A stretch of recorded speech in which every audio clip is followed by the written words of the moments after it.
I came back from that and I published the book with St. Martin's Press. I did a book tour, in some sense. I went around back to a lot of the colleges that I had originally visited. And it was eye-opening in some sense. I mean, it was eye-opening in the sense that publishing is not all it's cracked up to be.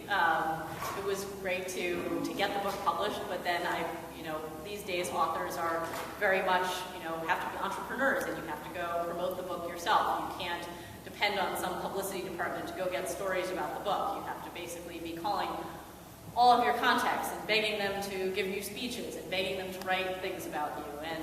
And you do all this, and then you come to a room like this, and you turn around and you realize that the publisher has forgotten to send books to the room. And so it can be a very frustrating experience, I think, for a lot of book authors these days. And I'm kind of curious to see, I think we're sort of moving more in that direction in terms of ebooks and kind of how much people are going to have to and be able to do by themselves. But again, I think the infrastructure that used to support book publication is largely disappearing.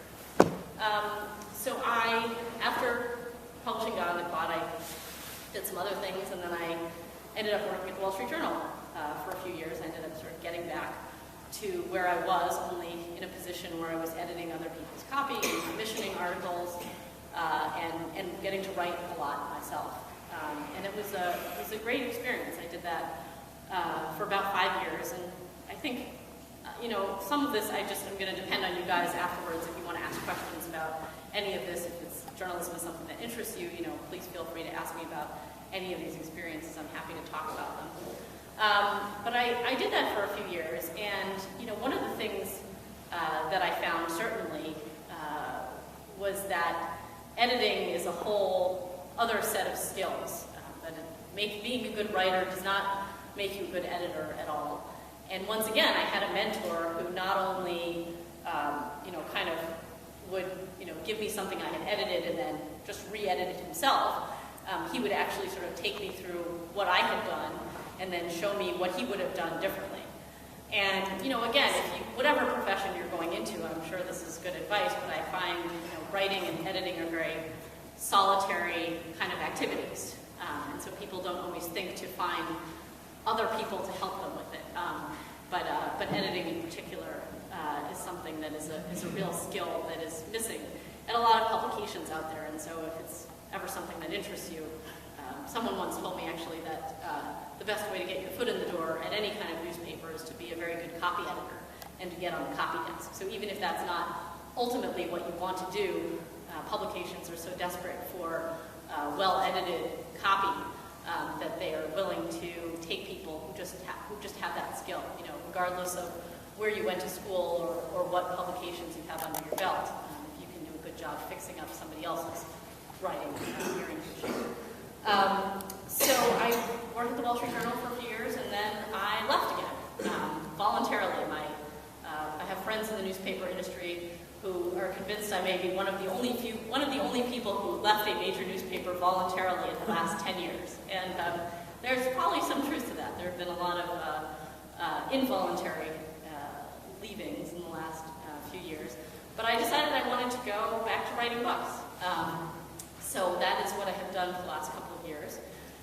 Higher education was something that I've been writing about from the beginning. It's something that a lot of people get into writing about right out of college because they have a lot of opinions about it. But I stayed on it for a long time. And so the book that I published in June is called Faculty Lounges and Other Reasons You Won't Get the College Education You Paid For.